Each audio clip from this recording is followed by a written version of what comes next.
Welcome. I'm Lee Cowan, and this is Here Comes the Sun, a closer look at some of the people, places, and things we bring you every weekend on Sunday morning. Actor Daniel Craig may be best known for his star turn as the sleek, peerless spy 007 in the James Bond franchise. Those films catapulted him to a level of fame he never imagined when he left home to pursue acting when he was just 16 years old. Our Mo Rocca spoke with Craig about his craft and how he's been impacted by all the fame. We interview a lot of big-name actors on this show, and a lot of them say they don't like being famous. And it's not that I don't believe it, but I need to understand, what does being famous do to your brain? Like kind of fame. Well, that's a big question. It can do all sorts of wonderful things, of course, and as an actor, why did I become an actor? Because I like dressing up and showing off, and I want people to like me. I mean, it's like, if you want to sort of distill it down to its absolute basics. But what does fame do?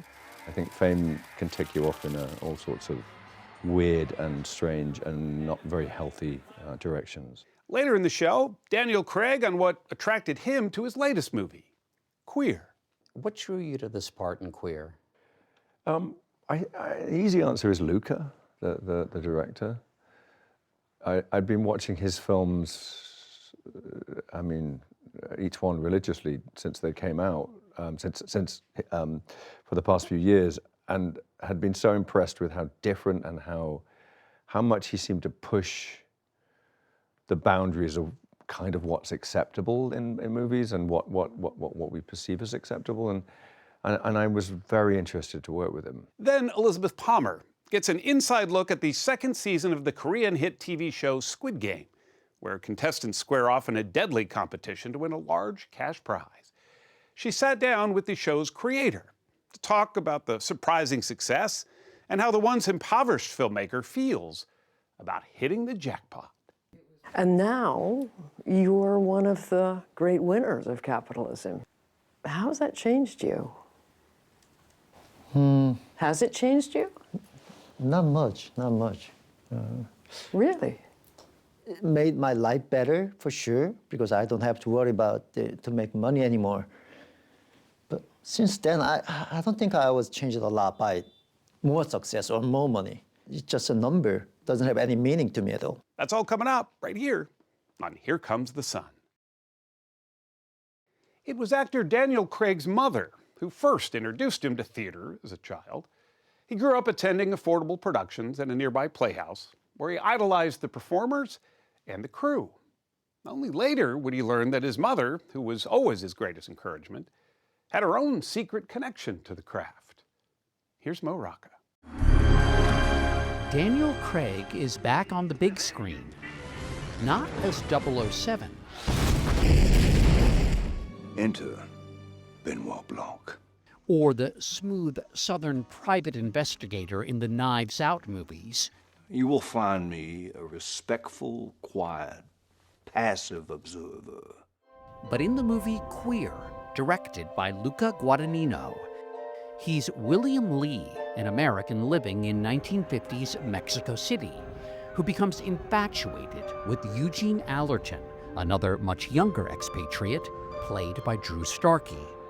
There's a really great effect in the film where there's kind of a translucent overlay. Yeah. And I just found that so tender and poignant. The sort of invisible hand is what you're talking about. Yeah. I really recognize that. As something in life where Yes, something you hope would happen, yes. The yearning, and hope is a really good word, that something will come of it. And maybe it's falling in love. Why not? Craig's character is an alcoholic and a heroin addict. I want to talk to you And undeterred by the reticence of Allerton. without speaking. Do you think that your character, Lee, is especially ardent in his overture because the Allerton character is aloof? Maybe, maybe, but I also think that he's searching, clearly from the top of the movie, he's searching for something, and he finds Allerton, and he thinks this is it, this is the one. Yeah. So therefore he throws everything at it, probably awkwardly, and embarrasses himself in the process. Oh, when you walk into the bar and do that bow, that's, as the young people say, very cringe. Yes, it is. Is that what they say? Yes, it is very cringe. Yeah. And that's sung to me. I've been in situations of that, certainly when I was younger. Of trying to, yeah. Of trying to impress and trying to be kind of that person and just failing miserably. It just, that really rang out to me. The movie is based on the book Queer, Beat Generation writer William S. Burroughs' semi-autobiographical account of his own time in Latin America. It's hot on the outside and cold inside. That's why they call it Baked Alaska, I imagine. There was performances by Patti Smith. And We were shown around Burroughs' New York City home by the site's executive director, Anthony Huberman. I genuinely didn't know this was here, and it's just Yeah. such a lovely surprise. And yeah, if I'd known, I would have come and visited earlier. And the fact that he lived here for so long. You know, to conquer ignorance and prejudice. Craig's latest role harkens back to the grittier parts he was known for in Britain pre-Bond. You know, you shouldn't be smoking in your condition. There's a lot of things I shouldn't be doing. Me too. Personally, I like to live as if I'm going to die tomorrow. Daniel Craig was born in the north of England, and at 6 years old saw his first stage production. Who introduced you to the theater? My mother. We lived in Liverpool in the 70s, and there was a theatre called the Everyman still there. They had cheap tickets so everybody could go. A lot of my mum's friends were designers and costume designers and worked backstage, and she was a single mum, and we spent most of our time there. And was it magical to you guys? It was, yeah. I mean, I think that's the moment I said I want to be an actor. Yeah. I mean, these people would walk off stage, and I'd see them in the bar afterwards, and I think they were gods, and they were just drunk. His mother's love for theater, it turned out, ran much deeper than her son realized. Is it true that you found out later that your mother, as a young woman, had been accepted into the Royal Academy of Dramatic Art? I mean, one of the great acting schools of the world. Well, that's right, yeah, she was. And she hadn't told me, no. But they couldn't afford to go, so she had to go home and went to art college instead up north. And when you found out, what was that? I was very moved. I mean, she's always encouraged me. I mean, she sort of gently kicked me out the door to say, go get on with it. You know, all the drama schools were in London, everything that was happening, and she said, you've got to go. So I left and went. How old were you? 16. You were 16, you were young. Yeah. But your mother really wanted this for you. She realized I was failing so badly at school that there was really no other option, I think. I mean, that's the way I see it. Craig hasn't just been successful. He's one of the most recognized actors on the planet, whether he likes it or not. We interview a lot of big-name actors on this show, and a lot of them say they don't like being famous. And it's not that I don't believe it, but I need to understand, what does being famous do to your brain? Like that kind of Well, of that's fame. a big question. The key to this entire case, and it was staring me right in the face. It can do all sorts of wonderful things, of course, and as an actor, why did I become an actor? Because I like dressing up and showing off, and I want people to like me. I mean, it's like, you want to sort of distill it down to its absolute basics. But what does fame do? I think fame can take you off in all sorts of weird and strange and not very healthy directions. Well, it's got to make acting harder in a way, because you can't, for instance, easily go on the subway and just look at the person across from you and kind of observe life There were around people you. watching, yes, yeah. I did a lot when I was young, though, so I've got a lot in the bank. Daniel Craig has always been known for his intensity. I want you to help me catch a killer of women. But at 56, his next chapter might not be quite as physically rigorous. You're about 20 years older now than you were when you were first cast in Casino Royale. I think. Remind me, why don't you? Well, if you were reporting for duty today as Bond, and you were the intake physician was saying, like, what do we need to know? Like, do you have now, all sorts of more like cricks and sort of cramps and sprains and stuff, or could you do it now? Life is pain. No, and that's why I wanted to stop. One of the reasons I wanted to stop, because I've thrown myself into those movies, each one, from the very beginning. I've been wanting to do as many stunts and as many of the action sequences as I possibly can, and I've injured myself, and I don't want to do that. I don't want to, take that risk anymore. I've got kids, and I've got a life, and I want to spend the rest of my life upright if I can. Upright, and sort of conserving your energy for them. Or just standing. Standing. Yeah, on my own 2 feet, as opposed to being wheeled around, yeah. Up next, an exclusive excerpt from Mo Rocca's chat with Daniel Craig, something you can only see right here on Here Comes the Sun. Stay with us. As promised, here's more from Mo Rocca's interview with Daniel Craig. And what does your mother think of your career? She's okay with it. Yeah? Does she ever give you notes or? No, she's never done that, no. No. I mean, she's just been incredibly supportive. I mean, always been just incredibly supportive and very wise about it and about being kind of trying to keep level-headed about it all. And the Knives Out movies, I mean, they've been big hits. Yeah, I know, who knew? I mean, that came to me as things do. Ryan, but again, I've known Luca for a long time. I've known Ryan for many, many years, and we've been kind of going back and forth, talking about making movies together. And so it was inevitable that we'd eventually do something, but I didn't know it was going to be as fun as this. What drew you to this part in Queer? The easy answer is Luca, the director. I'd been watching his films, I mean, each one religiously since they came out, for the past few years, and had been so impressed with how different and how much he seemed to push the boundaries of kind of what's acceptable in movies and what we perceive as acceptable, and I was very interested to work with him. So to get the call and say he wants to meet was just, was a kind of dream come true, really. I had an idea this is what he wanted to do, and I hadn't read the book. I knew Burroughs, but I didn't know this book specifically.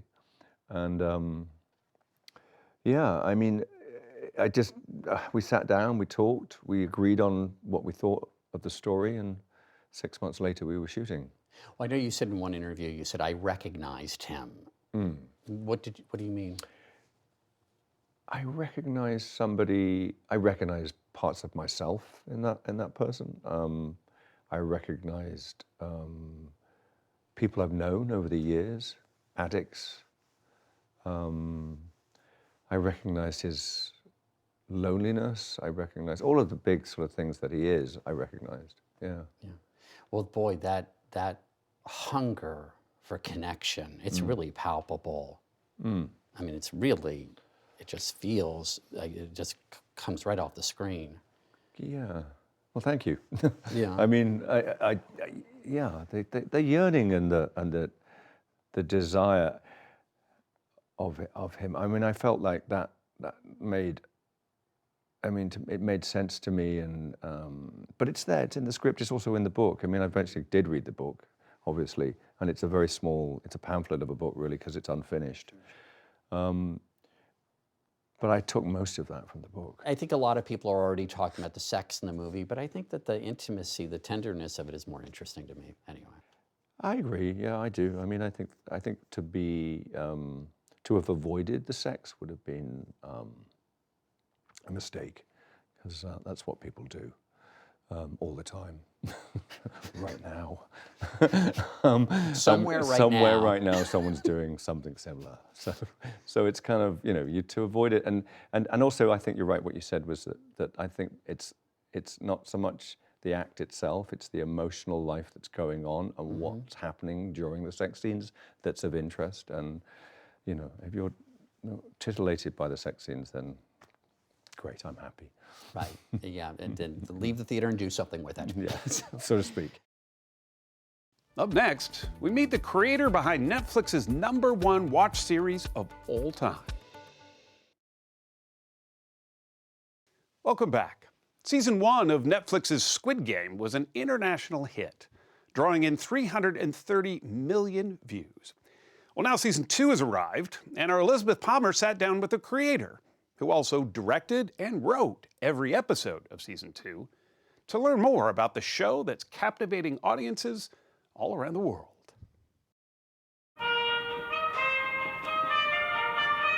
Squid Game fans know that trumpet wake-up call means somebody is gonna die. Not our hero, Gi-hun, but one or more of the players hoping to win a fortune, competing in childish but lethal games. It's at once a thriller and a critique of inequality and greed. Ava! 죽었어요! 이러다 정말 다 죽어요! Season 1 was an international blockbuster.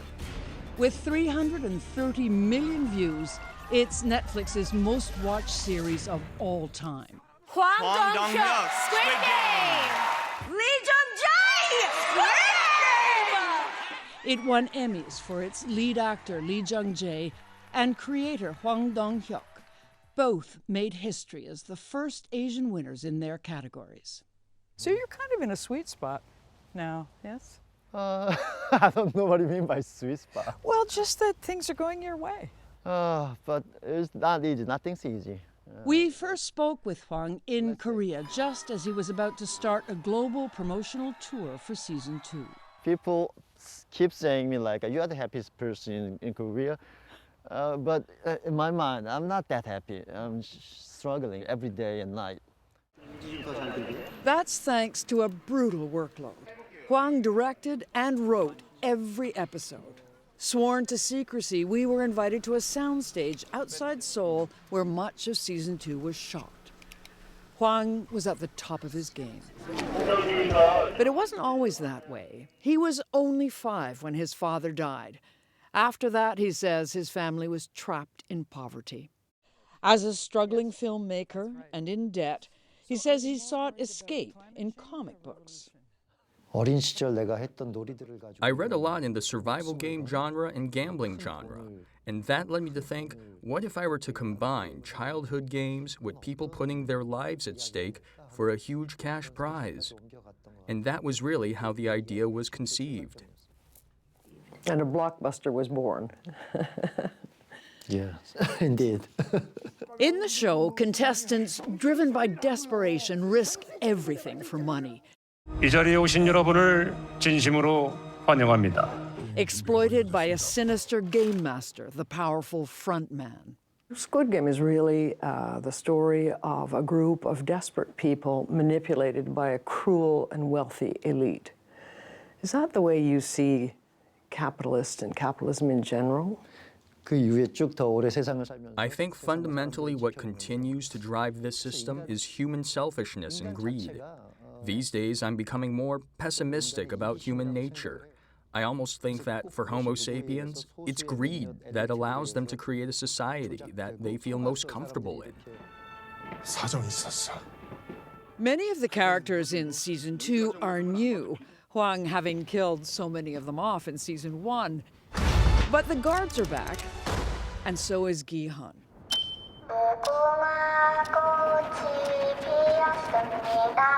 Now on a doomed mission to stop the game. Squid Game season 2 and 3 will show people the bottom of this world, bottom of the human being. Oh, so it gets even darker? Yeah, it's getting darker by episode by episode. The show is so popular that 50,000 people applied for a chance to take part in this real-life but non-deadly Squid Game in Paris. The prize, an early look at the new season.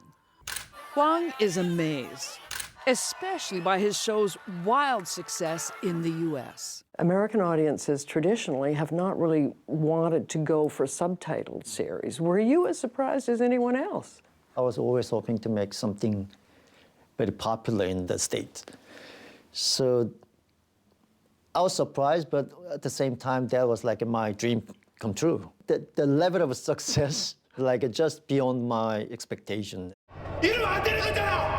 Ironically, this creator of a dystopian parable about desperation and poverty now finds himself a wealthy man. And now you're one of the great winners of capitalism.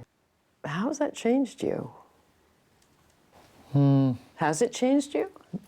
Not much, not much. Really? It made my life better, for sure, because I don't have to worry about to make money anymore. But since then, I don't think I was changed a lot by more success or more money. It's just a number. Doesn't have any meaning to me at all. What does have meaning is his work. But the success and the pressure of Squid Game have taken a toll. It's more than like 5 years. I've been just working on this one project day and night. I'm so exhausted. I'm so sick of, So I need a break. I need a break. 오히려 제가 두 분 덕분에 살았습니다. A break from nonstop work and from his deep dive into the dark depths of human nature. So what makes you laugh? My friends. Thank goodness. I love talking with my friends, having beers and. Yes, that's right. I'm Lee Cowan. Thanks for joining us. We'll see you right here next time on Here Comes the Sun.